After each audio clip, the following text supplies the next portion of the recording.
Hey everyone, it's Job. I hope you're doing well.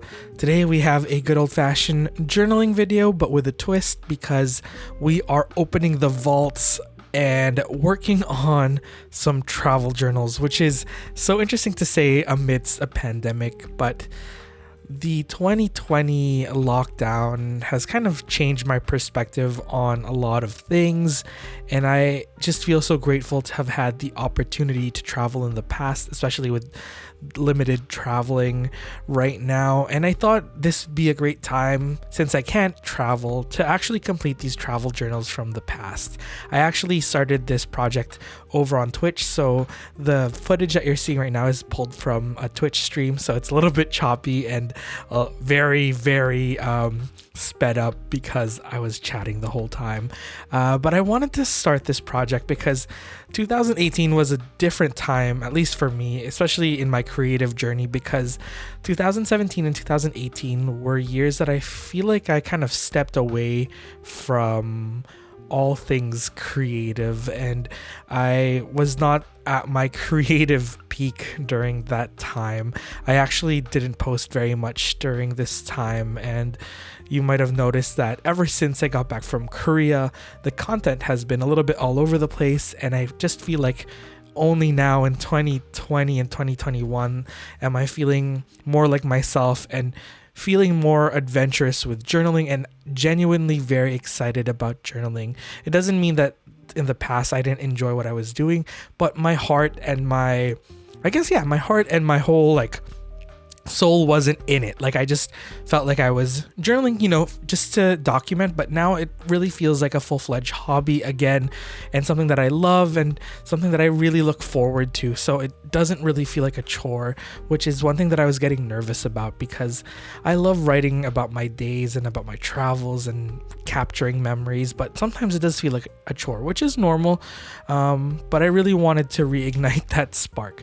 And I thought that in this August month, it's almost the end of August, but I made it my mission to complete a whole bunch of travel journals. So you will be seeing this series of me completing my travel journals from 2018, back in New York, and then even as far back, there won't be any videos on this, but I actually completed Paris 2017 too. So I actually went back and earnestly journaled about these past trips because it felt like the right time to do it. I think back in the day when these trips happened, my heart wasn't in it, but I'm so thankful to past Job for saving all of this ephemera for this future journaling session. So my marathon journaling session from Twitch is over, and now I am kind of filling in the blanks where I left off. And I kind of approached assembling this travel journal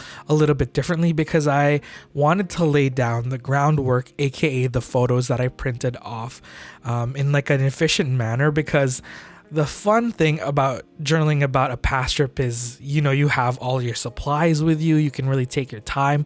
But the negative, or at least one of the drawbacks for me, is just not remembering fully what I did. So I really had to rely on photos and flipping back through my personal journals and my writing to pull what I actually did each day. And I actually took quite a while to figure it out. So that's why I ended up putting the photos down first and then kind of making sense of everything else after, because I knew the rough outline of my days, but I really wanted to write about the exact things that I did. So we kind of are at this point where we're going in with fountain pens and writing things down.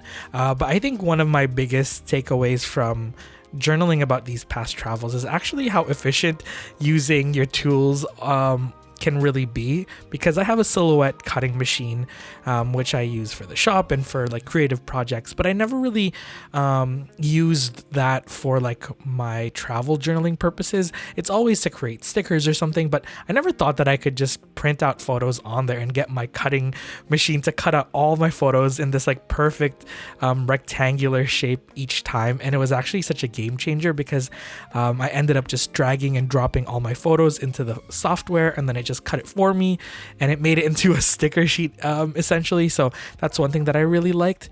And one thing that I'm really enjoying with this travel journal specifically is that I took a pamphlet that I loved, but particularly didn't like care for in terms of like memory keeping. Like I didn't mind if I covered it up. I actually took an old it's like from the MoMA, and I actually just cut it down to size and use that as my insert, and I think I want to do that again in the future.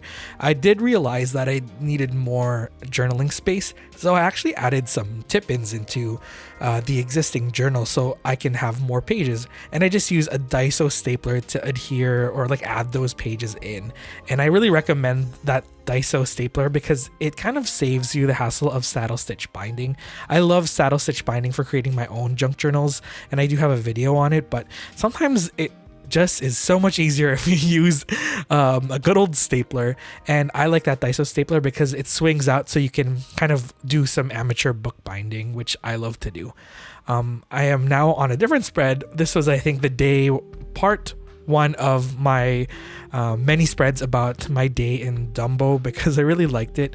I think I took a picture of my ice cream from the Brooklyn ice cream company, which I don't think is there anymore, but I really wanted to add that photo because I love ice cream. And I also added the like business card from my Uber because it was my first time riding in an Uber because there was no Uber in Canada at the time. And that was my first time riding in a Tesla. It was like a Tesla Model X. It's so vivid in my mind because it wasn't like an Uber Black, but when they picked me up, the doors just like, it felt like we were going into a spaceship. Like they just opened up like that. So that was really fun. But Tesla is, I don't know how I feel about Elon Musk, but we won't talk about that right now. But yeah, I actually just did some journaling, not with a fountain pen this time. I actually used a sign pen, which actually works on vellum, which is one of the game changer discoveries I found journaling one day. It doesn't smudge, and you just kind of have to wait until it dries, but it's on the vellum securely, which is awesome. And then I went back again through all of my ephemera that I saved, which is again a blessing from past Joe, because if I didn't do this, we would be stuck with just photos, which, you know, are fine. A photo speaks 1,000 words, but I love using ephemera because it really makes the travel journal feel a little bit more tailored to the experience that I personally had. It doesn't mean that, you know, photos aren't enough, because it does the same thing. It really personalizes your travel journal, but it's so cool to like have a piece of like the city or wherever you travel to in your journal. So this was a map that I had. I love keeping tags. I always try to take a business card, even though I know I might not use it, or I might have too many business cards from like one day, but you can always use it. And I have been liking adding like pockets at the end of my travel journals to add all of those extra business cards, but we'll get to that later on in a future video because we're only working on the first few pages. So right now I think we're also still working on another Dumbo spread. I really enjoyed my time in Dumbo. I think we spent a good day in like Brooklyn, Dumbo area. And I really like milked all of the spreads. Usually I just do a spread per day, so like a 2-page spread. But I was feeling a little bit more fancy and I thought I would just go for it.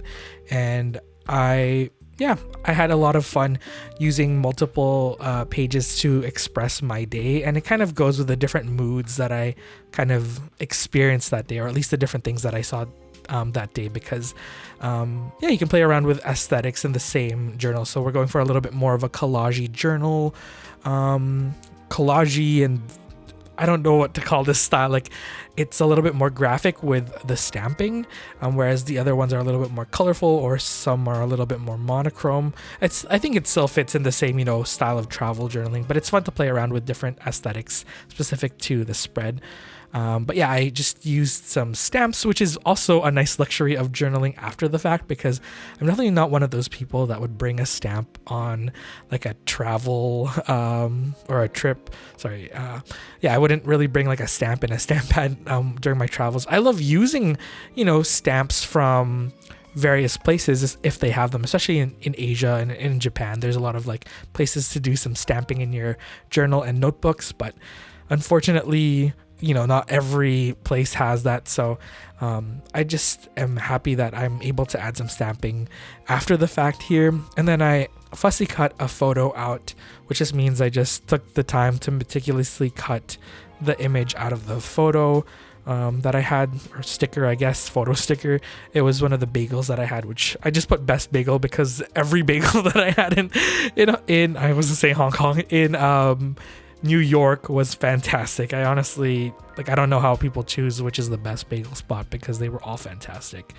And fun fact, I think I like Montreal bagels equally as New York bagels, but yeah, that was just a random thing to add in there. But I did my journaling this time, like my writing journaling, with one of my favorite pens to use. This is the Pilot Multi-Ball, and this writes on any surface. So sometimes when I'm journaling in my travel journal, when there's a lot of layers, I end up using this pen over my fountain pens because the ink in the fountain pens doesn't really lend itself well to like different types of surfaces, whereas this can write on anything. This can write on like glass, acetate. I've talked about this in my favorites video, but it always just turns out really nicely, and the ink just flows really well for like a specific type of ink. But yeah, it was really fun finishing that spread, and I always find it a little bit tricky trying to incorporate vellum into a journal. As much as I love to use it, especially in a travel journal, I find it a little bit tricky because whatever you put on it is gonna be visible on the next side. So I had to be mindful, and I was really lucky this time because there was a map on it, so it kind of added to the whole travel feel. And I think I was journaling about exploring Manhattan. The map doesn't necessarily like reference Manhattan or a certain part of Manhattan that we were in, but I just kept it in there just because, you know, it's New York aligned. And then I added a postcard that I cut out. This had really fun shapes. I think we actually ate at Des, which is, I don't know if it's fast food, but I think it's in the Soho area. But I wanted to use that more as a background to some other journaling and collaging. So I think we went to the One World Trade that day, and I used one of my favorite stamp sets that I got in Korea. This was like, I think 5,000 won, which is $5 for this like wooden stamp set, which is such a deal, honestly. And I still use to this day. There's actually a mistake with the K, so it's backwards. So I always have to like remember to stamp it properly. But I think it's one of the quirks about getting, you know, cheaper stamps, but they're still pretty nicely made. I just anchored that stamping piece with this button washi. I kind of like this washi because it reminds me of wax seals, and it just looks like a whole bunch of red wax seals. At least that's what I see when I use it. And I kept this spread a little bit more minimal, so I'll just use some pens to do all of the writing on the left hand side of the spread. So I'll probably use the same Pilot Multi-Ball because we do have vellum there, just so it doesn't smudge or anything. And then I'm just going in with some washi samples and trying to find samples that fit this aesthetic. I ended up going for this sample from the Travelers Company. And I think this is pretty much it for part 1 of this series. I'll definitely be doing more of these travel journal finish ups because I'm really adamant about finishing up this journal and finishing up all of my travel journals. Since I've already finished my 2017 Paris travel journal, I just want to finish up this last 2018 trip, and I think I'm all set for all of my travel journals to be accounted for. Like, they will all be finished, which is something that I never thought I would get to say because these pieces of ephemera and these bits have been in my like desk storage for years. So it's so nice to finally have them meaningfully integrated into a journal in some way. But that concludes this video. Let me know what you'd like to see on the channel next time. And again, thank you to everyone who has recently subscribed and found me through my other deep dive videos like the stationery favorites and the fountain pen videos. I'm always happy to discuss new topics and talk about different things in future videos. I'll see you all next time, everyone. Bye-bye.